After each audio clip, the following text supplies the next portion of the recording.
কেমন আছেন সবাই? আশা করি ভালো আছেন। তো আবারও আজকে প্লে স্টোরে চলে এসেছি।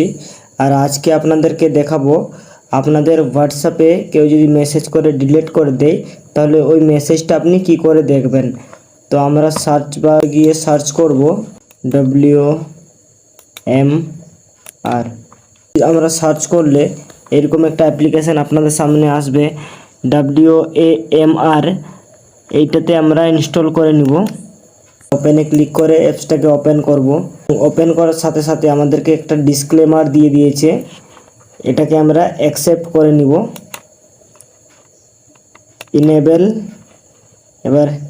এনেবেল অটো স্টার্ট, আর এখানে দিয়েছে এনেবেল নোটিফিকেশন হিস্ট্রি।